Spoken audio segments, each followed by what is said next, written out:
muchísimas gracias a todas las personas que nos están viendo. Mi nombre es Andrea Capetillo Conte, soy la Community Manager del Colegio de Escritores de Latinoamérica y estamos muy contentos en presentar el libro de Marco Antonio Murillo, que es Tal vez el crecimiento de un jardín sea la única forma en que los muertos pueden hablar. Con ese increíble título del libro le damos la palabra a Víctor Coral. Buenas noches, muchas gracias por acompañarnos. Estamos acá para comentar, pero sobre todo celebrar el libro de Marco Antonio Murillo, un poeta mexicano que me fue presentado por un poeta peruano que es amigo de él, que se llama Edgar Saavedra, y creo que el mejor poema de Edgar Saavedra ha sido presentarme a Marco Murillo. Porque Marco Murillo es una persona increíble, es un tipazo, y sobre todo porque puede ser un mal tipazo también, pero puede escribir excepcionalmente. Pero él, además de ser un tipazo, escribe muy bien. Y vamos a comentar un poquito, dentro de mi lectura que he tenido de este libro, qué cosa es lo que hace que este libro sea interesante y sobresaliente. En primer lugar, me gusta el título. Me gusta que Marco Antonio se haya arriesgado a poner un título tan grande en una época todavía deudora de los efluvios ya corrientes del neobarroco, ¿no? Donde todo el mundo ponía, yo mismo he puesto en mis anteriores poemarios una palabrita, una cosita, ¿no? Lo que a mí me interesaba cuando vi la portada del libro de Marco Antonio es, bueno, tenemos un título muy interesante. Vamos a ver qué cosa hay adentro. Y lo de adentro para nada me decepcionó, más bien recalcó la necesidad de ese título. Así que esa es una primera idea que dejo para alguna supuesta conversación sobre eso. Otras cosas he visto en el libro del poeta Marco Antonio. En primer lugar, hay un ajuste de cuentas, una suerte de homenaje, deuda y hasta reproche con ciertos poetas que a él supuestamente le interesan y a mí también. Está el asunto de William Carlos Williams, que siempre estuvo muy ligado al tema general del libro, que es esta cuestión de la biología y las plantas, ¿no? En fin. Está Allen Ginsberg, que el libro me descubrió a mí, yo no soy muy afecto a Ginsberg, pero me descubrió a mí ese Ginsberg cercano a la botánica, ¿no? Yo no lo conocía. Está mi compatriota Antonio Cisneros, a quien sí he conocido mucho y con quien he bebido mucho, y que siempre ha sido para mí una suerte de fuente, una suerte de surtidor poético, ¿no? Como persona y como texto también, ¿no? Y bueno, obviamente los afódelos van y vienen por todo el libro y todo eso hace que el libro sea muy, de una manera sutil, celebratorio en términos vegetales, en términos de estas cositas lindas que son la primera, en realidad, manifestación de natura, ¿no? Porque nadie creería que natura empezó dándose por el reino animal, ¿no? Todos sabemos que no fue así. Natura, y esto ya es spinoziano, natura y lo vegetal están casi juntos, ¿no? Casi ahí en el inicio. Hay también otras menciones, digamos, en el poemario de otros poetas. Tal vez me olvide alguno, alguien me lo va a recordar, pero lo importante es lo siguiente. El poemario está, y esto yo lo he visto en un lab que estoy llevando sobre poesía breve, y ya van en el tercer nivel. Disculpen la propaganda, pero lo que ha hecho Marco Antonio en términos de cohesión del poemario es lo que yo descubro en términos de cohesión del poema breve. Dicho de otro modo, ¿qué hace Marco Antonio? Se ubica en ese escenario vegetal y forma una suerte de jardín personal, ¿no? Pero ese jardín además está visitado por ideas recurrentes, y una de ellas, y una de las más importantes, es la idea de la muerte.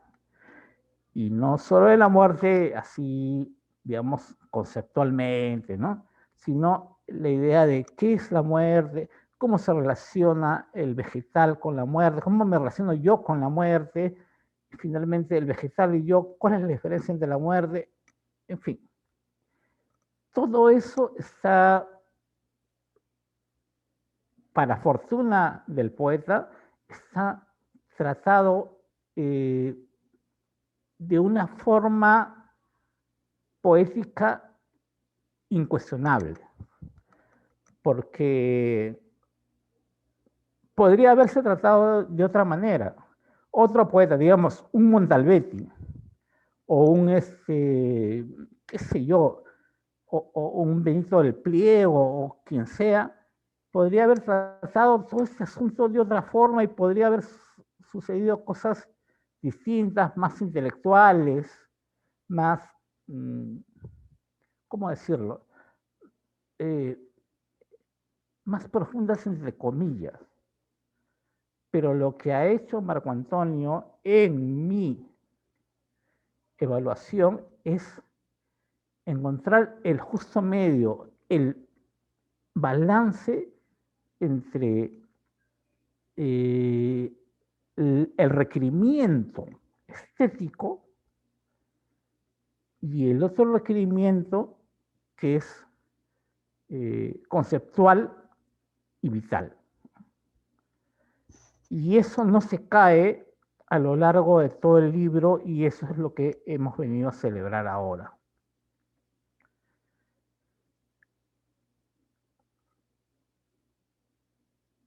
Segunda parte, y más bien mucho más breve. Uno tendería a pensar que este poemario ha sido concebido para un premio, para un determinado premio. Los malpensados y los mal hablados, yo soy mal pensado, pero no mal hablado, ¿ya? No faltan, ni en México, ni en Perú, ni en la Conchinchina. ¿Qué es lo que yo hago para demostrar que no es así? El poeta no se cuida de recalcar y volver a retomar los mismos 3 o 4 temas a través de una diversidad muy fluida y muy interesante, ¿no? No se cuida de volver a sus mismas preguntas de siempre. ¿Por qué? Porque son las preguntas del poeta, y de cualquier poeta y de todo poeta. La muerte, la permanencia, cómo nos vamos de acá para allá, cómo desaparecemos y cómo aparecemos, que es todavía más terrible, ¿no? Preguntarse por qué y cómo aparecemos es terrible. Y entonces, este poemario tan bello, tan bellamente escrito, con ese título tan genial, termina diciéndonos, bueno, al final terminas leyendo y tú te dices a ti mismo, Dios, somos algo así como las plantas o un poquito menor que las plantas, ¿no? Ellas tienen más sentido que nosotros. Y eso, en mi lectura, tengo que agradecérselo a Marco Antonio, porque un poeta y un poemario que se preste de querer hacer cosas distintas, si logra eso en el lector, ha logrado su objetivo. El premio, muy merecido, por supuesto. Muchas gracias.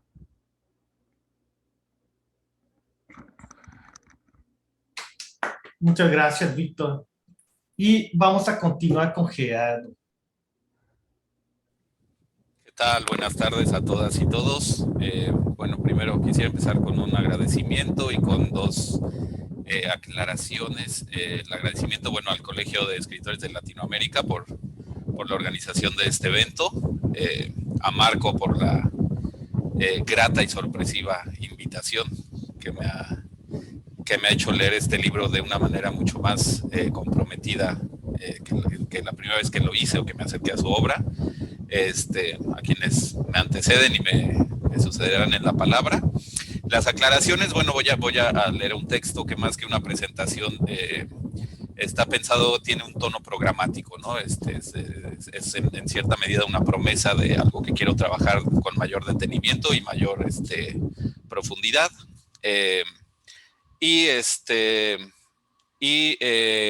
La otra aclaración es que, bueno, estaré en el texto citando a diestra y siniestra pedacería, por usar una palabra que le gusta a Marco, pedacería de los poemas, para no estar diciendo que voy a citar, bueno, haré, para quienes me ven en la cámara, haré como las comillas, y si no, igual entonaré como, declamaré un poco más cuando se trate de la voz de Marco, ¿no? Entonces, bueno, comienzo. Marco Antonio Murillo, la poesía como una ontología disyuntiva, o tal vez otra cosa. Si todo poema es un arte botánica y toda botánica es una ontología, entonces todo poema es una ontología. Pero la ontología, el responder a la pregunta en torno a lo que hay, a lo que existe y sus modos de ser, no consiste tan solo en una lista de objetos y su respectiva descripción. No se trata tan solo del moblaje del mundo, sino que la ontología implica un compromiso que, en palabras de Marco Murillo, se asume en lo que sucede entre el presente científico y el pasado mágico, entre la gama de la realidad y la existencia que se aproxima a la palabra. Siendo así, nos preguntamos entonces, ¿qué tipo de ontología, de compromiso, es el que se expresa en la poesía de este libro que hoy presentamos? De manera un tanto esquemática, permítanme ensayar la idea de que son al menos 5 los tipos de ontología que se pueden desarrollar y que éstas se corresponden con cada uno de los operadores básicos de la lógica. El primer tipo sería de las ontologías categóricas, que tras los pasos de Parménides se fundan bajo juicios de la forma X es P, y su compromiso es con la identificación de realidad y actualidad bajo las cifras de la verdad y la ausencia de contradicción. Después tendríamos ontologías negacionistas o apofáticas, que siguiendo a Pseudo Dionisio e incluso a Hegel y sus seguidores, se funda en juicios del tipo P no es X. Solo es posible acceder al modo de ser de las cosas dando cuenta de lo que ellas no son. También habría ontologías condicionales o subjuntivas de la forma si X existe, entonces P, Q y R. O X es P, si X es Q y todo el tipo que implica una condición, ¿no? Su compromiso es con las condiciones de posibilidad y propone una realidad negociada, con requisitos previos a la experiencia. Otro tipo serían las ontologías conjuntivas basadas en juicios del tipo existe P y Q y R y W y así al infinito. El compromiso aquí sería con la mera ocurrencia cuantitativa, con lo agregado, con la realidad como una colección enumerable y calculable. Finalmente estarían las ontologías disyuntivas, que se construyen bajo enunciados de la forma X es P o Q. Son ontologías que privilegian la emergencia cualitativa, el surgir de la posibilidad, del cambio y la novedad. Son ontologías abiertas y provisionales que no le temen a la duda y al acaso, sino que en estos elementos fundan su realidad. Mientras que en la conjunción se habita un solo mundo poblado de muchas cosas, es un amontonamiento.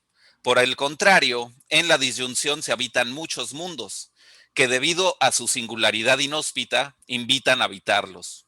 En la disyunción no hay poblaciones, hay habitaciones prestas para ser visitadas y revisitadas, para estar sin necesidad de pertenecer.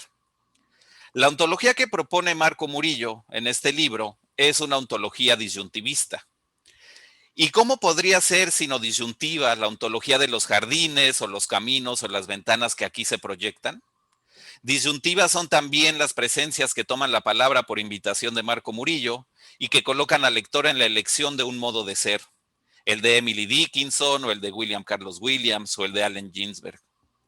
Disyuntiva es también la singular emergencia de Julia Cardos y su herbario, a partir del cual los poemas piensan y dudan y conducen a que Julia Cardos se antoje como una presencia digna de la ironía de Borges, pero que a mí más bien me parece y me habla como el Fernando Pessoa que visita a Ricardo Reis en una de las más ingeniosas novelas de Saramago.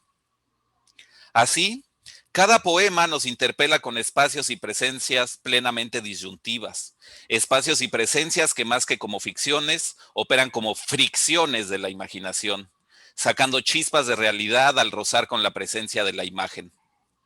El carácter disyuntivo de este libro queda de manifiesto desde el título. El tal vez, que lo determina, se experimenta en casi todos los rincones, imágenes y expresiones que van hilvanando de posibilidad en posibilidad el mundo que se crea de poema en poema. La primera disyunción nos asalta en los primeros tres versos del primer poema, la disyunción entre el decir y el pensar de Emily Dickinson. Y ahí mismo las posibilidades se abren entre los espinos de la memoria o los fantasmas del olfato, las posibilidades que se abren entre lo cognitivo y lo sensual. Incluso distinciones que parecerían tan inocuas como las de la sinonimia, aquí cobran un peso ontológico. Cuando tenemos que decidir entre llamar a una flor Lilium lancofolium o lirio de tigre, no estamos decidiendo su mera nominación, sino comprometiéndonos o bien con la ciencia o bien con la magia, es decir, con aquellas posibilidades a las que Marco nos arroja desde el comienzo. En el segundo poema, titulado Flores que abren por error, encontramos disyunciones tan asimétricas como decidir entre las estaciones o las pisadas de un animal. Y cuando estamos ante los árboles y la pulpa que dan al frutar, pues no sabemos si estas son del cielo o del infierno. En el cuarto poema, Canción por la muerte del jardinero, el claror y sus caprichos puede devenir como un vehículo o como la mañana. Y así podríamos seguir enumerando disyunciones que me sobran y podríamos seguir toda la tarde con ellas, pero para terminar de explorar este mundo disyuntivo que Marco construye, quedaría por resaltar la potencia con la cual en el quinto poema, titulado Moneda apretada entre los dientes, Marco sugiere el olvido como un tipo de disyunción por derecho propio. Tras las huellas del mito del Eteo, olvidar es dejar abierta la posibilidad. Es, irónicamente, la certeza de la duda. Y Marco sostiene que es por eso que leemos, pues Marco sostiene que leer es la búsqueda de eso que un día perdimos. En el sexto poema, de la mano de William Carlos Williams, nos sorprende que una planta es algo más que un ente orgánico. Es una posibilidad que, entre las raíces o el tallo, invita a elegir el tiempo detenido de los muertos o el olvido de los vivos. Así nos lleva Marco hasta las imaginaciones, donde en el poema Un pensamiento en forma de poema, nuevamente va más allá de la mera sinonimia y nos convoca a los lectores a decidir si estamos ante una acacia o ante la fuga de la tarde, si estamos ante un flamboyán o ante un sermón de fuego. Y con eso las disyunciones comienzan a planificarse en la duda. Escribe Marco: yo no sé si aquellas palabras contenidas allá donde se desborda la naturaleza de las imágenes sean parte de otro mundo.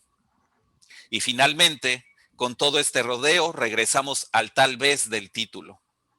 Tal vez, escribe Marco, esto sea la resignación, darle a las pertenencias del difunto el lugar correcto de la muerte. Dejando pues las disyunciones, o tal vez no, en este libro la poesía se contenta con la posibilidad de ser una rota alcancía de colores, pues a final de cuentas el poema es como la hierba, requiere de tan poco trabajo, dice Marco, pues apenas si abona algo a la tierra. Es, continúa, sentir que tras cada línea, tras cada verso regado, los muertos nos dan el último nervio de su juventud. O tal vez la poesía, como la sombra de una planta, es aquello que en sus infinitas posibilidades nunca proyecta su verdadera forma sobre la tierra. Estos poemas y sus cifras disyuntivas invitan entonces, tomando pedacerías de ellos mismos, a salir de la habitación, encontrar alguna flor que aún hable del frío, reconocerse en la persistencia de las fibras que retuercen la primavera y juntar las últimas miserias del mundo. Quisiera terminar tomándole la palabra al crítico literario Wayne Booth, quien sostiene que toda obra con un mínimo de narrativa puede ser considerada, en analogía con las amistades, como un tipo de compañía que elegimos. Este libro que hoy presentamos ha sido para mí una compañía que, al no temerle a los adjetivos, en su fluidez y dinamismo, estos funcionan casi como verbos que invitan al desasosiego. Es una compañía que no nos ofrece consuelo, pues es más optimista que eso. Te hace saber que aquello a lo que le tememos siempre ha estado ahí o en otra parte. Te hace soportarlo o padecerlo, como los troncos y tallos soportan la siega del clima durante el verano. En palabras de Emily Dickinson, o al menos en su pensamiento, este libro es una compañía que te hace caer en la cuenta de que el para siempre está hecho de muchos ahoras. En suma, cada que releo estos poemas, cada vez que me invitan a asumir que la botánica que hay tras la vida de algún modo significa renunciar a lo que se tiene, no me aguanto las ganas de salir y ponerme bajo la sombra del flamboyán de mi vecino, para constatar que, como Marco sugiere, se trata de un sermón de fuego. O tal vez, como dice Julia Cardos, allá afuera no hay nada, solo son los árboles. Muchas gracias. Muchas gracias, Gerardo. Qué buen texto. Muchas gracias. Ahora sí, vamos con Héctor. Hola, ¿qué tal? Buenas tardes. Muchas gracias por acompañarnos. Muchas gracias, Marco, por invitarme a presentar este libro. Bueno, pues, sabemos que es el ganador del premio Ciudad y Naturaleza José Emilio Pacheco de la Feria Internacional del Libro de la Guadalajara el año pasado. Y pues bueno, mucho gusto conocer a Gerardo Allende y a Víctor Coral. Y pues bueno, ahora que estuve escuchando sus comentarios, pues me agrada tener como ciertas cosas en común con lo que vimos en este libro de Marco, ¿no? Por ejemplo, nos decía Víctor Coral que en el poemario de Marco se regresan sobre estas preguntas que tiene el poeta, ¿no? Constantemente, ¿de dónde venimos? Incluso, pues bueno, ¿qué habría después de la vida? Y estas preguntas, pues bueno, creo que han sido preguntas que no solamente rondan a los poetas, sino que, pues bueno, quizá a toda la humanidad. ¿Acaso estas preguntas nos han acompañado desde que el hombre es hombre? Y pues bueno, eso creo que me va a servir para en el momento de que haga mi exposición, pues bueno, planteo que de cierta forma Marco Antonio nos está regresando al mundo antiguo de los griegos, y pues bueno, los griegos estaban, se hacían pues bueno constantemente estas preguntas también, y pues lo dejan plasmado pues bueno en muchos de los mitos, en su mitología que hoy en día todavía sobreviven, ¿no? A la hora de oír también a Gerardo Allende, pues bueno, me gusta mucho este esta proposición de este poemario disyuntivo y cómo en este poema donde nos habla del herbario de M.D. Dickinson a la hora de que nos encontramos con el verso el Lilium lancifolium, por ejemplo, o lirio tigre, ¿no? Justo este verso donde tenemos esta disyuntiva, la disyuntiva del O, entre el nombre científico o llamarle lirio tigre, Gerardo nos dice que estamos entre la disyunción entre la ciencia o la magia. Yo a mi texto le puse el texto que les voy a exponer, les puse Pitágoras jardinero. Y bueno, creo que entra muy bien con esta disyuntiva que nos presenta Gerardo Allende, porque bueno, Pitágoras y pues, la secta de los pitagóricos, esta escuela de la antigua Grecia, pues bueno, se caracterizó por reunir dentro de sus propias enseñanzas, por reunir dentro de sus proposiciones, pues bueno, al mismo tiempo tejían la ciencia con la mística, ¿no? De una forma pues, conjunta y unitaria, ¿no? Entonces, pues bueno, esta disyuntiva la podían conjugar. Entonces, pues bueno, tengo el gusto de conocer a Marco desde hace unos años. Nos conocimos en Texas, nos conocimos del otro lado del charco, en una ciudad sumamente desértica, que es El Paso, y pues bueno, allá tuvimos el gusto de estudiar juntos, y pues bueno, ahora después de varios años hemos continuado la amistad, no solamente poética, sino pues bueno, fraterna. Y pues bueno, me alegra mucho el ver este premio que mi amigo se ha ganado y el estar ahora presentando este libro, ¿no? Entonces, pues bueno, conozco a Marco también de otros de sus escritos y pues bueno, les también hablaré un poquito en el primer párrafo de este otro libro, un poquito que tiene de este otro libro que se llama La luz que no se cumple. Entonces, bueno, para hablar de Marco como un poeta de los oficios y cómo en este libro toma el oficio de la jardinería y la botánica y lo desarrolla. Entonces, bueno, les comento, mi texto se llama Pitágoras jardinero. Dice así: en uno de sus primeros libros, titulado La luz que no se cumple, conocí a Marco Antonio Murillo como el poeta de los oficios. Marco tiene la capacidad de ver el trabajo ajeno con los ojos de un niño viejo que se ha detenido por una eternidad a contemplar al ebanista tallar la madera o al vidriero hacer figuras de cristal solo con el aire de sus pulmones. Los ojos que contemplan eternamente ven siempre por primera vez, y al ver por primera vez crean la realidad en un instante cuando, con el paso del tiempo, encuentran el misterio de lo que contemplan y lo verbalizan. Sí, los vidrieros, cito, dan forma a la arena, la vuelven una mujer como una gota abierta. Fin de la cita. Sí, antes de lanzarse, el clavadista, cito, sabe que bajo sus pies descalzos se extiende un manantial de fábulas. Fin de la cita. Paradoja poética. Solo a través de la eternidad llegamos al instante de la creación, y ese instante queda para la eternidad. Los ojos y la lengua del poeta, el niño viejo, nos dejan saber que para el ebanista, abro inicio cita, una muchacha descansa en la madera. Fin de cita. Nos muestran que la lámpara de las hilanderas, cito, poco a poco va adaptando sus hilos a los dedos de las mujeres. Fin de la cita. Estas son citas de La luz que no se cumple.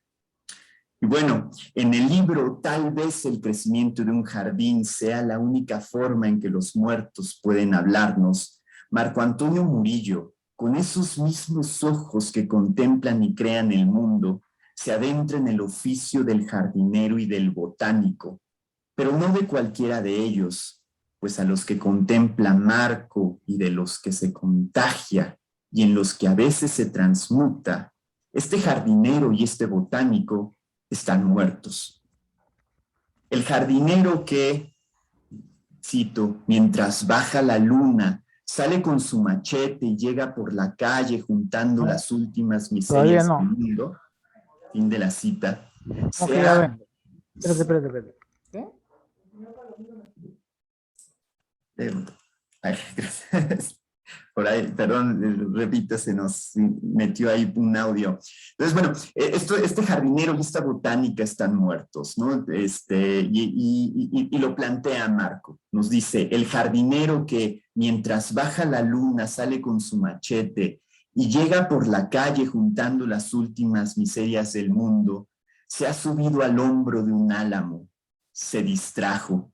Al caer vio como el filo echaba raíz y daba flores de metal en su estómago. Fin de la cita. El jardinero que observa a Marco ha muerto por el filo de su propio machete cuando cayó en medio de la noche. La botánica es Julia Cardos Carracedo, a quien el poeta conoce a través de su libro Los frágiles hijos de la mandrágora, publicado en 1905. El carácter escatológico del contacto con la botánica Julia Cardos se subraya no solo por el tiempo que separa al poeta de la científica, más de un siglo, sino porque el diálogo se establece a través de un libro y por el misterio con el que se ha hallado el ejemplar.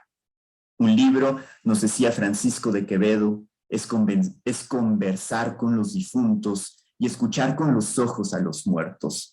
Así es como en el poemario se escucha a Julia Cardos.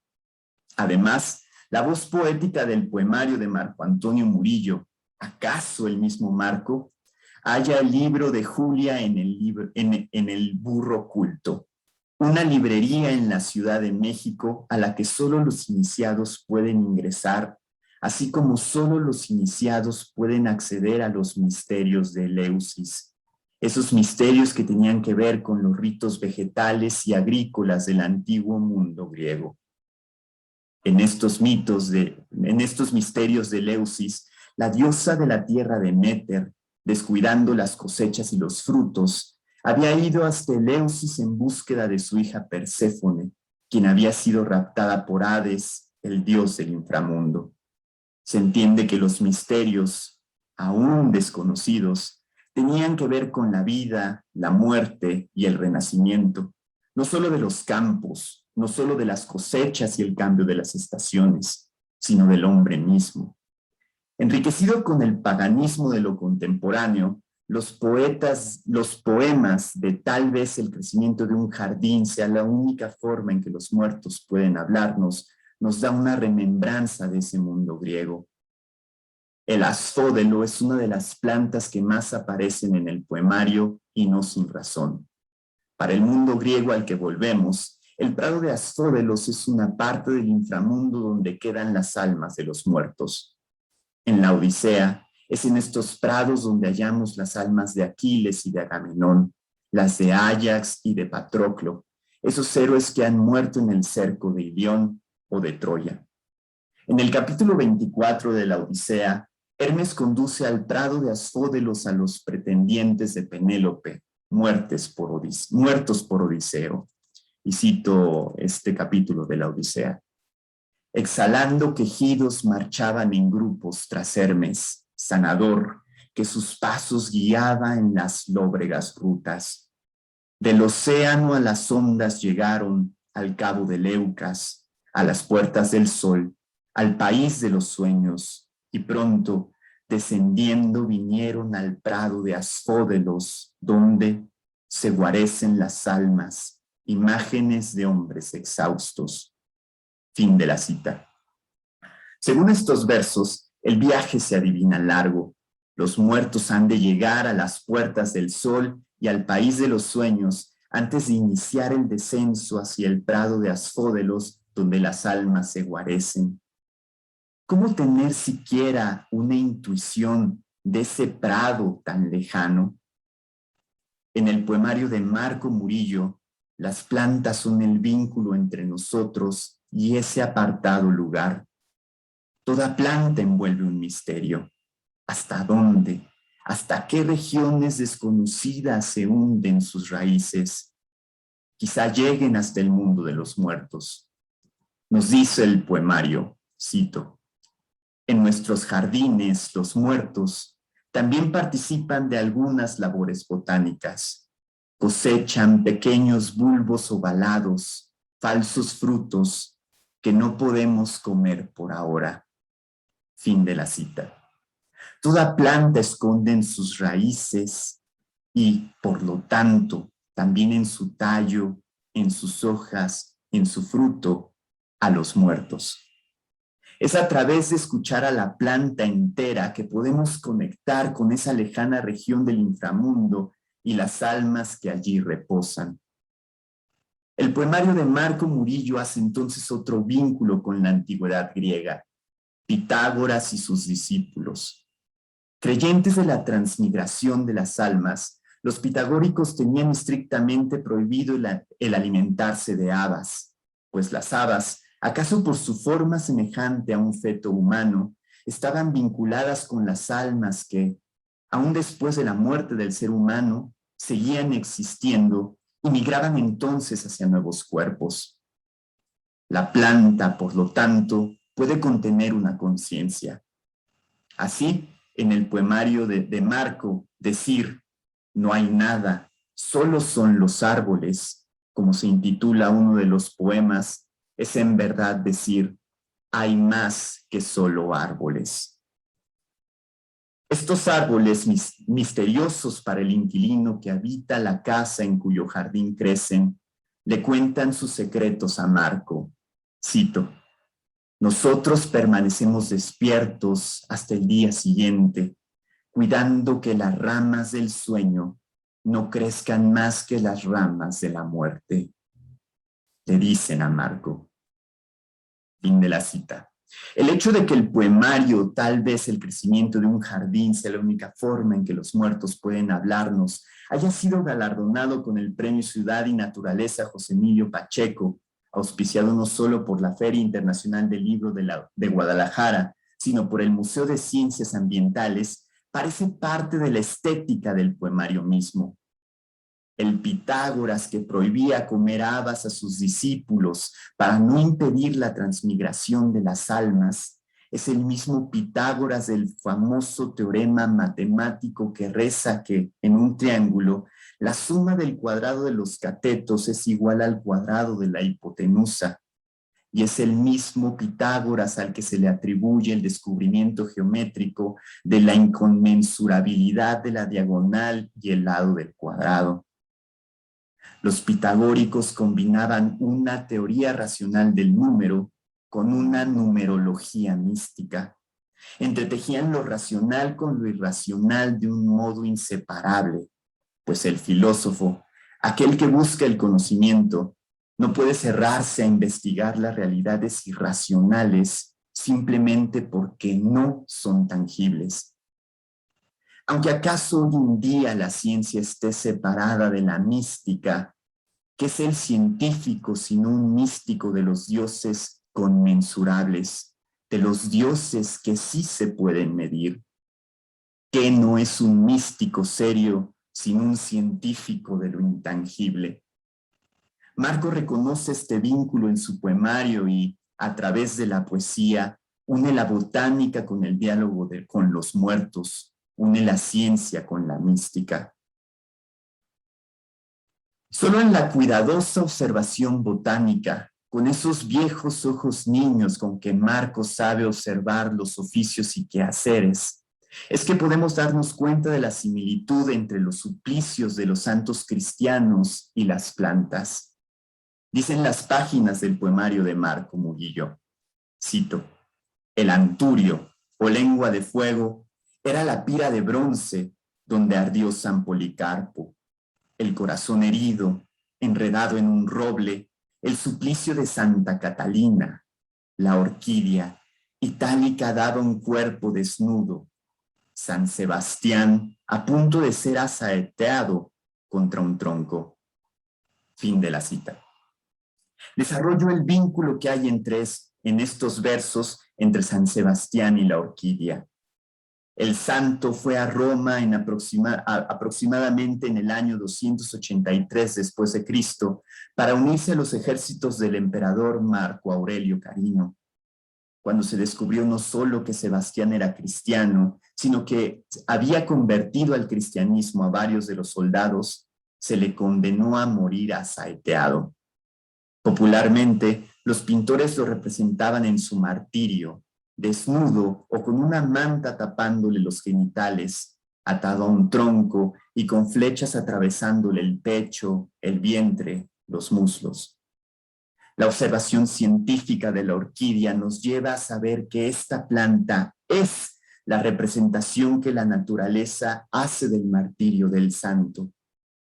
Así como San Sebastián iba desnudo al suplicio, el significado etimológico de orquídea quiere decir testículo, pues viene de la palabra griega orquis, con la que se nombró a esta planta por sus tubérculos que se dan en pares simétricos y en forma de elipse que recuerdan los genitales masculinos. Y así como se le representa al santo amarrado a un tronco para ser asaeteado, la orquídea es una planta epifita, se abraza a otras plantas, crece sobre ellas en vez de enraizarse en el suelo. Un pitagórico cristiano, sin lugar a dudas, nos prohibiría cortar orquídeas.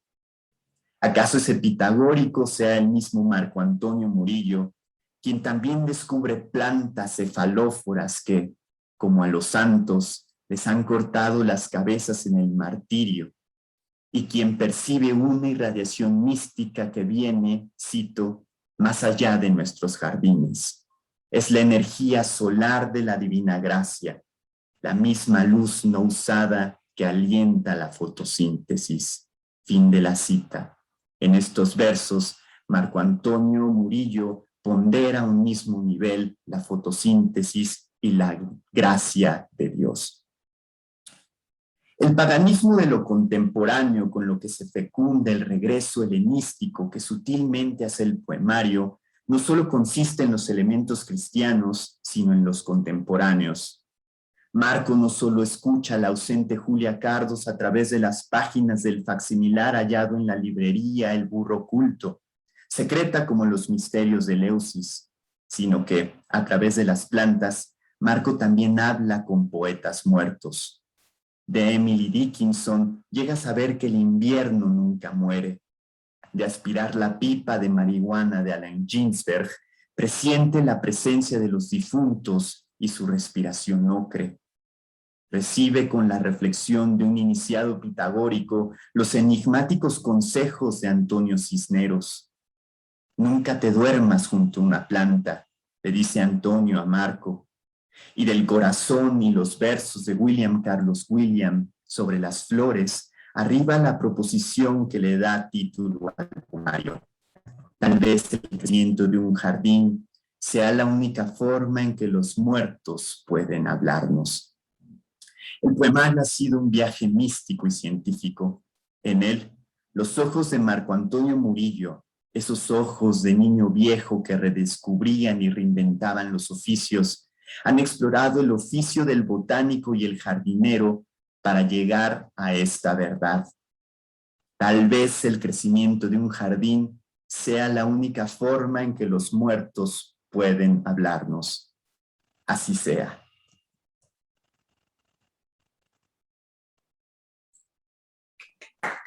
Muchas gracias, Héctor. Y muchas gracias a todos ustedes por sus comentarios, por su lectura. Muchas gracias al Colegio de Escritores de Latinoamérica por este espacio. Y a todos los que vayan a ver el video posteriormente y a todos los que se encuentran por acá. Me gustó mucho la lectura que mis compañeros le dieron al libro, ¿no? Hay varias cosas que yo no había descubierto, ¿no? Por ejemplo, la disyuntiva que propone Gerardo, pero es que es parte de mi forma de ser, ¿no? Primero me encuentro casado con alguna teoría sobre algo y luego ya estoy con otra cosa, ¿no? Y siempre me ando poniendo en duda en todo, ¿no? Y entonces ahí entra algo de lo disyuntivo, ¿no? Esto también me gusta mucho porque yo tuve como maestro Antonio del Toro, ¿no? Y entonces él decía, no, la poesía siempre habla desde la seguridad, la poesía no duda, la poesía no miente, ¿no? Y vaya, yo pienso que todo lo que dice la poesía, o sea, todo lo que ha logrado a través de los siglos, es pura duda, ¿no?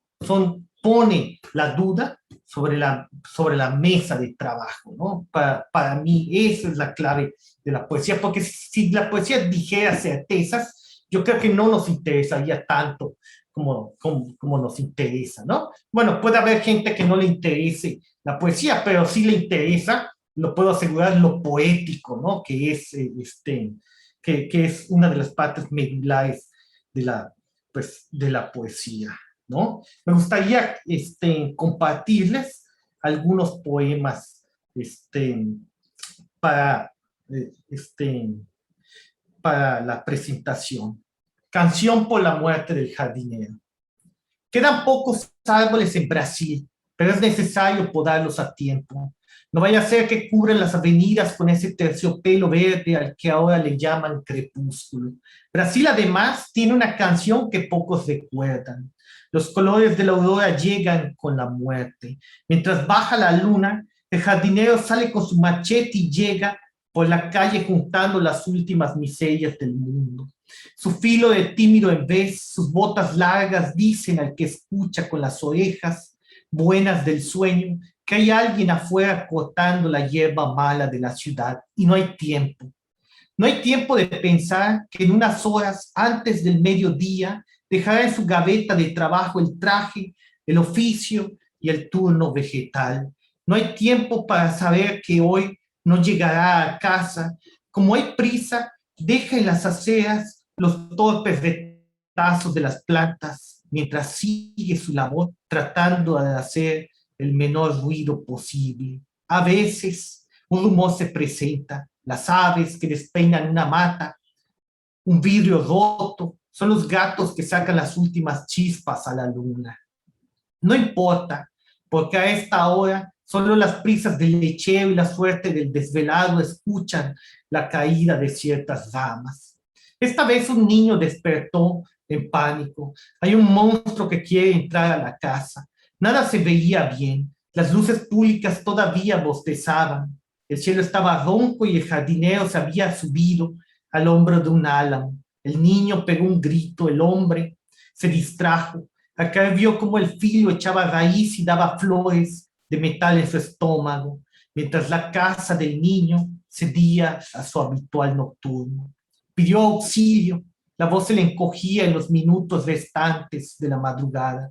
Era difícil saber si aquel claror era un vehículo de paso lento o la mañana. Mas ahora, antes de morirse el jardinero, solo resta decir que el verde de la madera desprendida, ese verde terroso que impregna el filo del machete, ¿acaso busca la sangre? ¿Acaso se entrelaza amorosamente con ella, pero no haya el tono de ninguna aurora tardía, como ocurre en ciertas canciones brasileñas? Una de las cosas que decía Héctor sobre esto es que tiene una raíz griega todo el libro, ¿no? Más allá de los aspódelos y el asunto del Hades o del infierno, que está presente, ¿no? Está presente a través de las plantas. También se vincula un poquito, me atrevo a decir, con el asunto de la ciencia, con las búsquedas de la ciencia, que permanece en la lectura del libro de Julia Carlos, ¿no? Una de las cosas que a mí me interesan de los griegos, como dice Dodds, ¿no? En los griegos y lo irracional, en este magnífico título, es que los griegos tienen dos partes, ¿no? Tienen una parte muy lógica y una parte como muy irracional, que creen en mil y un cosas, ¿no? O sea, detrás de algo de una teoría que suena como a nivel cuantitativo de representación de la realidad, hay una contraparte que está actuando en su nivel cualitativo, ¿no? Eso me interesaba mucho, me interesa mucho de los griegos, ¿no? Y podemos leer los diálogos de Platón y está explicando algo Platón sobre cómo se comporta la realidad y luego lo adosa con un mito, ¿no? Mete una especie de mito para darle otra explicación. Claro, toda la religión, bueno, son misterios, los griegos, ¿no? Son religiones mistéricas. Todo eso está impregnado de poesía, ¿no? Por eso en el siglo de oro, en el Renacimiento, etcétera, etcétera, en el modernismo, se les hizo fácil tomar los elementos de los griegos y traerlos a la contemporaneidad, ¿no? Solo hay que dar un pequeño paso, traerlos a la contemporaneidad. Claro, ya es poesía hecha, ¿no? Ya es super poesía ultra trascendente, ¿no? Si alguna vez vinieron los marcianos al mundo, seguramente trajeron esas cosas de los griegos, ¿no? No creo que hayan traído las pirámides y otras cosas, ¿no? Pero bueno, esto ya es otra cuestión. Salmo 9. Y a ti que has muerto, que tus palabras no se pierdan demoradas en el polen, que nadie interrumpa tu canto de ciego sin callado, ni los crótalos, ni el fuego que esconde una moneda dormida. Un día te abrigará el relámpago y el resplandor de las amapolas, al otro oirás una voz arenosa que al amparo de los dátiles calla. Nadie escuchará el musgo de tus pasos, ni sonará la campana para devolverte la furia con la que un día conociste los sonidos del mar. Pero algo queda el infeliz bajo la luna rota de junio. El leproso se quita las venas y muestra lo hermoso que es el débil. El viento tira los retratos que no reconoce y luego pregunta, ¿para qué ponerse zapatos si ya no hay letreros en el camino? Nadie oirá abrirse el cerrojo del solar de tu casa, no en tu cuchillo favorito afilarse contra los odios del corazón. Descansa en la miseria de un espino y en la palabra miel. Descansa en la línea en la que acaba la penumbra e inicia la simpleza de la veladora. Convierte tu alma en savia, salvia, saliva, por ella habla, guárdanos. A tu Señor pide que corte a los hombres cual moradas cebollas y llora. Su reino un día tendrá fin, pues nada de lo que vive al reverso del amanecer será eterno.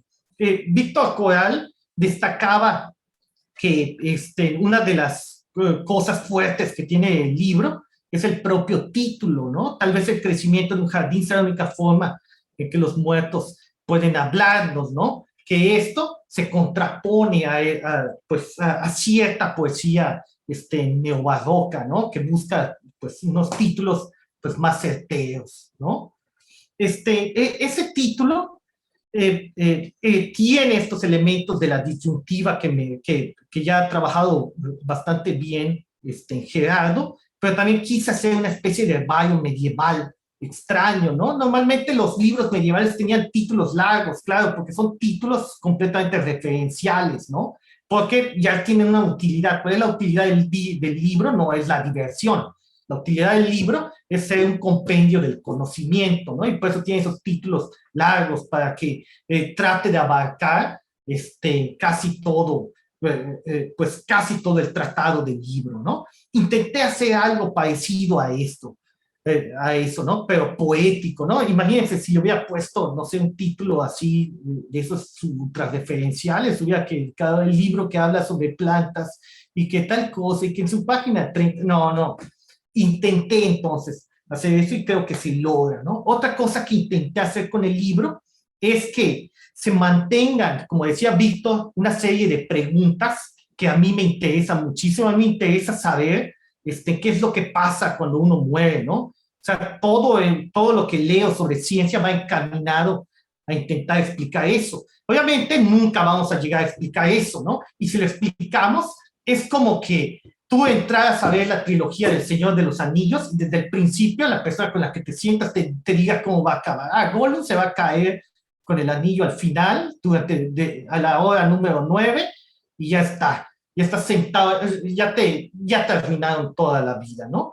Creo que es el gran spoiler si nosotros logramos saber qué es lo que pasa después de la muerte, ¿no? Es algo que la misma vida nos está regalando, ¿no? Este gran misterio, ¿no? Que ha permitido la poesía, ha permitido el avance de la ciencia, ha permitido, pues, prácticamente todo lo que nosotros tenemos, ¿no? En Borges, en El Inmortal, aparece Homero, pero Homero está tirado sobre una playa. Obviamente es un inmortal. En cualquier momento, dentro de 1000 años, puede hacer lo que quiera, ¿no? Me interesa a mí, no sé, conseguir el número 1 de Spider-Man. pues mejor lo consigo dentro de 1000 años, ahorita tengo flojera, o lo consigo pasado mañana, ¿no? Las personas que sean inmortales están condenadas a la inmovilidad, ¿no? Nosotros podemos seguir con nuestro conocimiento porque no somos inmortales. Y me gustaría cerrar con el siguiente poema. A ver.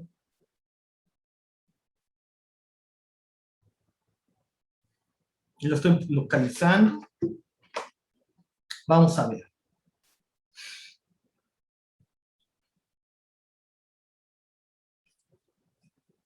No hay nada, solo son los árboles.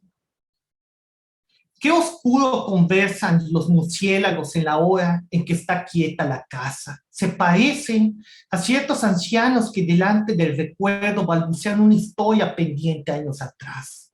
Nosotros, como los murciélagos, no dormimos. Escuchamos nuestros bostezos abrirse y apagarse como un astro demorado en el oído. El inquilino nos llama endemoniados, asegura que nada benigno vuelve para decir qué hay tras el ciprés más viejo de la casa. Se refiere a nosotros según la hora en la que los suyos huyeron. Padre cáncer, abuela ya sin un latido, hermana pequeña, navaja que sangraba miel, y nosotros permanecemos despiertos hasta el día siguiente, cuidando que las ramas del sueño no crezcan más que las ramas de la muerte. Cuando despierta el inquilino, solo habla de guardar sus cosas de vidrio y mudarse a otro lugar, lejos, a donde nunca llegue la noche y no le moleste la maleza del patio. ¿Qué sabe el inquilino de esta casa y de lo que ya no duerme? Tiembla en sus ojos el ciprés cuando se pregunta si en verdad escuchó algo la noche anterior. Muchas gracias.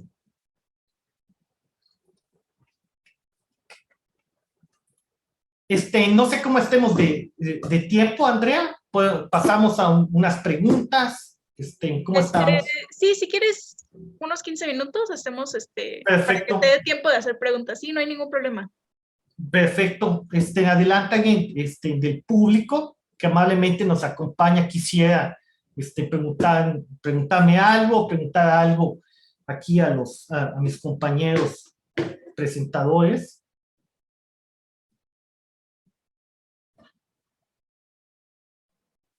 Bueno, en lo que escriben o quieren prender el micrófono, yo sí tengo una pregunta, porque hace rato que estábamos hablando, mencionabas que el libro salió de un poema, de otro libro, y quería saber cuál es ese poema que empezó este libro y cuál fue la diferencia entre cómo empezó a cómo terminó, ¿no? Ahora. Sí, fíjate que es esa pregunta muy importante, ¿no? Que yo mismo me la hacía, ¿no? Fíjate que el primer poema que salió y que produjo este libro y que fracasó, y bueno, el otro libro fracasó, ¿no? Se llama Día de Carlos cuando despertó. Su título original era Arte Botánica, era el título original que tenía, ¿no? Y ese mismo poema, en unos versos que tiene acá, que es tal vez el crecimiento de un jardín sea la única forma en que los muertos pueden hablarnos, le dio título al libro, ¿no? Pero no, eso yo no lo busqué, o sea, yo no dije, no, pues es como este es el poema que le dio forma a todo, pues vamos a buscarle un título, no, simplemente no daba con un título funcional para el libro. Primero se llamó como el libro de Julia Cardos, ¿no? Los frágiles hijos de la mandrágora. Luego se llamó La ciega de las Fódelo. Luego se llamó Limbos, ¿no? Y dije, no puede ser que ninguno de esos títulos todos están horribles, ¿no? Entonces, ¿qué hago? Leí varias veces todo el libro y entonces ya dije, tiene que quedar con un verso de acá. Vamos a ver cuál es el verso que más podía englobar lo que yo intento decir. Y resultó ser, pues, ese par de versos, ¿no? Como parte de medular, o sea, del libro, lo que da el título. Muchas gracias. Creo que Cisneros tiene una pregunta. Adelante, Héctor. Muchas gracias, Andrea. Bueno, ahora sí, si la quieres contestar, o no sé si vaya a ser ahorita que mencionaste sobre los spoilers de la vida, ¿no? Pero bueno, a mí sí me intrigó un tanto esta relación que se establece en el poemario con Julia Cardos, con la botánica Julia Cardos. Entonces, bueno, me gustaría que nos platicaras un poco, pues bueno, de este encuentro que tienes con esta botánica, ¿no? Porque pues, incluso, pues bueno, raya dentro de lo metaliterario e incluso, pues bueno, hasta en lo posiblemente ficcional, ¿no? Entonces, pues bueno, como cuando uno lee a Borges, ¿no? Que sucede que Borges tiene citas y uno agarra la enciclopedia, va por la enciclopedia y busca Sí. esas referencias a las cuales hace Borges, pues bueno, ¿no? Yo también me vi buscando sobre Julia Cardos Carracedo, buscando sobre los hijos de la mandrágora, y pues bueno, ¿no? Para mi mala fortuna yo no pude encontrar nada, y pues bueno, me quedo con esa gran intriga, pues, y por eso te lo pregunto ahora, Marco. Sí, yo también tuve que buscar sobre Julia Cardos para poder inventar a ese personaje, ¿no? Sé que el mago es el primero en caer en sus trampas, ¿no? Así que no hay que sentirse mal si nosotros la buscamos, ¿no? Julia Cardos, pues es un personaje inventado, pero no del todo. Un libro que a mí me gusta muchísimo sobre cómo está hecho, porque se me hace muy poético, a pesar de que no trata de poesía, pero tiene un capítulo dedicado a la poesía, que está en el libro 2, que uno de los primeros capítulos del libro 2, es Cosmos de Alexander von Humboldt, ¿no? Hay una cita nada más que pertenece a Julia Cardos, que en realidad es de Humboldt, ¿no? Pues de su libro Cosmos, y el libro Cosmos tiene una entrada acá en la cita una de las citas iniciales del libro, ¿no? Las obras de ciencias naturales llevan en sí mismas un germen de destrucción, y llevan en sí mismas ese germen de destrucción no porque vayan a destruir el mundo o se vayan a autodestruir, sino porque y este es uno de las problemáticas que pueden tener algunos libros de ciencia que no llegan a ser clásicos, ¿no? Que lo publicas y a los 2 años esa información ya está desfasada, ¿no? Por eso menciona esto en Humboldt, ¿no? Ese desfase, característica que no tiene, por ejemplo, la poesía o la literatura. Te puedes topar, no sé, con Sully Prudhomme, que es el primer ganador del premio Nobel, que es un poeta, no está siendo leído ahorita ni editado, no sé si en Francia lo editen, pero al menos en ningún país de habla hispana está siendo traducido ni editado, pero su verso sí no te dice nada actualmente, pero si te topas con el libro, igual y te lo compras para leer, ¿no? Algo vas a encontrar de valioso en ese libro, o sea, le vas a encontrar una posible vigencia a algo de él, ¿no? Pero si tú te topas a lo mejor, no sé, con un libro de ornitología de los años 30 o algo así, tal vez no te vaya a servir, ¿no? Ahora sí es un libro clásico que hizo un parteaguas de la ornitología, sí va a ser un libro como muy interesante para allá, ¿no? Un poco pensaba en eso cuando le di forma al personaje de Julia Cardos. Otra cosa que le dio forma es este librero que se llama Max Ramos, ¿no? Que es el dueño del Budo Culto en la Ciudad de México, ¿no? Él es una persona, pero es un ultra super librero, ¿no? Nunca había conocido a nadie que realmente amara los libros, ¿no? Le puedes dar hasta el libro más miserable que tú tengas y lo va a atesorar y le va a buscar un lugar donde esté el libro, ¿no? A mí todo eso se me hizo muy interesante, ¿no?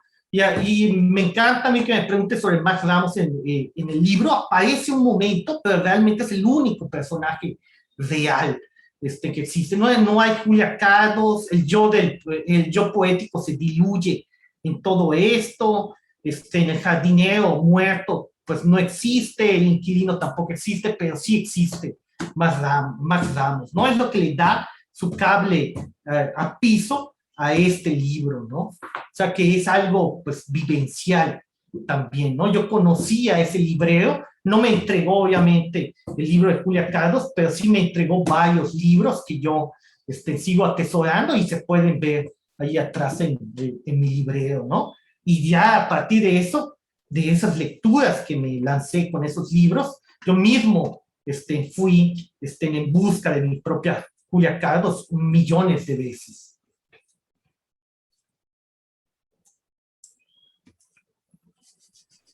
Tengo una pregunta para el poeta. Adelante, Víctor. ¿Cómo te llamas? La chica tan talentosa del Colegio de Escritores, ¿cómo se llama? Yo, Andrea. Ya, Andrea, discúlpame, tengo una preguntita para Marco Antonio. No es una pregunta, es más bien una incitación a que hable, ¿no? Dale. Es solamente una cita de El Purgatorio, de este poeta tan ahorita nombrado y afamado, Raúl Zurita. La cita es la siguiente, y tiene que ver con el libro y contigo y con todo. Sí. La noche es el manicomio de las plantas. Sí. ¿Qué te dice eso? Sí, mira, yo produje este poema, a ver, déjame, Casa Verde para el Insomnio, a partir de leer eso, ¿no? Yo dije, no manches, a mí se me hacía, y lo digo acá, un poco desconectado esa imagen de la noche, ese manicomio de las plantas, con el resto del poema, ¿no? Se me hace, igual si lo vuelvo a leer. No, sí, entiendo perfectamente lo que quieres decir. Es decir, claro. hay cosas que son algo así como a ver, son supernotas, ¿no? O sea, sí, claro. no las puedes meter en el texto porque no tienen mucho juego, pero claro. juegan con todo. Sí, claro. Así. Es que esa imagen, ¿sabes? Si tú lo metes en un libro, esa imagen ya vale por todo el libro. Esa cosa, pero exacto. Sí. Se hace un contrapeso que tú no desearías de repente, ¿no? Sí, claro, así es. Y entonces yo inventé mi versión. Este libro no solamente dialoga con Emily Dickinson, con los que mencionó Víctor, con los que mencionó Gerardo, con los que mencionó Héctor, sino también dialoga con otras personas, entre ellos Raúl Zurita, y otro con los que dialoga, y yo mismo me pongo de pechito, ¿no? Por ejemplo, en Canción por la Muerte del Jardinero está dialogando con Drummond de Andrade, ¿no? Los calores de la aurora llegan con la muerte, es de Drummond de Andrade, ¿no? Y este poema es una reescritura de un poema de Drummond de Andrade que se le llama La muerte del lechero, ¿no? Por eso asoma el lechero acá. Al mismo tiempo de que está muriendo, de que se accidenta también el lechero, ¿no? Por eso dice que lo único que se escucha son los desvelados y al lechero, ¿no? Que está repartiendo leche, ¿no? Y acaba más o menos igual. Es mucho más poderoso el poema de Drummond de Andrade, ¿no? A mí se me hace el de Drummond de Andrade un hallazgo poético de esos rarísimos, ¿no? Normalmente el hallazgo poético se da en un momento en específico y de ahí se va entretejiendo en todo el poema. Pero lo que hace él, el hallazgo poético lo da al final y el entretejimiento del poema es prácticamente todo el poema, 50 versos más o menos de poema solo para sostener un hallazgo poético, ¿no? Yo intenté hacer algo así, no lo pude hacer, es Drummond de Andrade, este señor merecía ganarse el Nobel y es mucho más grande que Pablo Neruda y que un montón de poetas que actualmente tenemos como en la cima, ¿no? Pero yo creo que si tú te acercas a un gran poeta, pues algo te va a caer, ¿no?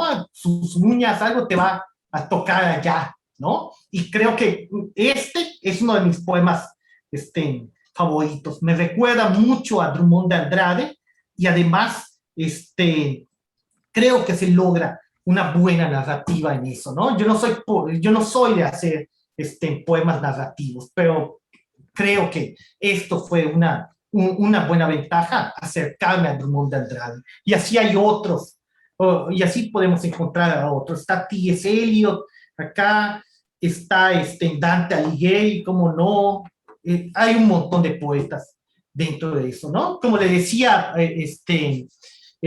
a Víctor Coral en un ensayo que hice sobre Vallejo, realmente en todo poema late prácticamente toda la poesía universal, ¿no? Porque se tuvo que haber hecho un recorrido para lograr una sola imagen, ¿no? Un recorrido de miles de años, ¿no?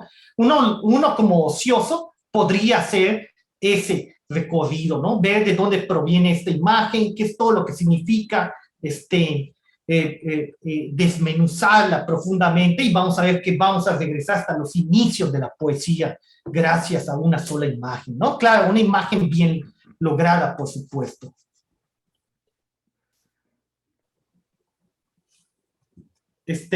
¿Alguna pregunta más? ¿Alguien que quiera decir algo del público? Te dejaron felicitaciones en el chat. Sí, aquí veo de Rosalinda Valencia, muchas felicidades, y muy bien, perfecto.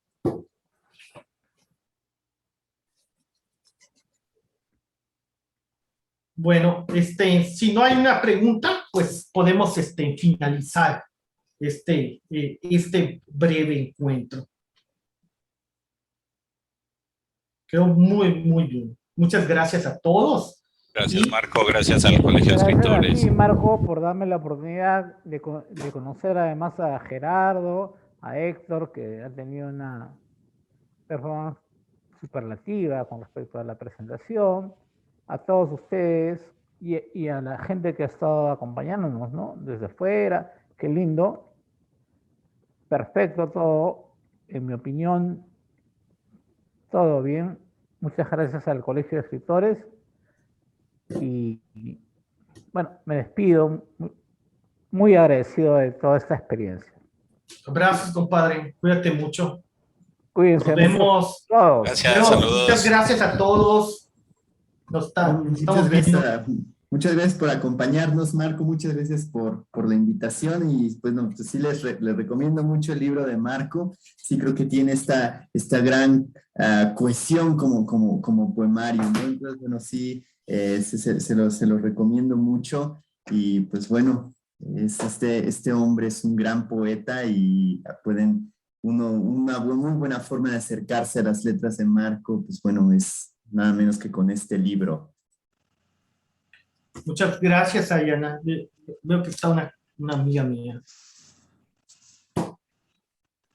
Muchas gracias a todos. Muchas gracias, Héctor, Gerardo, Víctor y sobre todo a Marco Antonio Murillo por compartir con nosotros no solo su libro, pero una parte de él.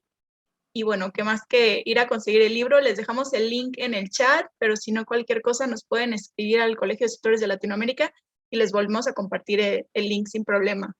Muchas gracias, tengan una bonita noche y de nuevo, Marco Antonio, muchas felicidades por el libro. Muchas gracias. Y ya estaremos hablando para futuros libros. Perfecto. Nos vemos. Hasta luego, bonita noche. Hasta luego.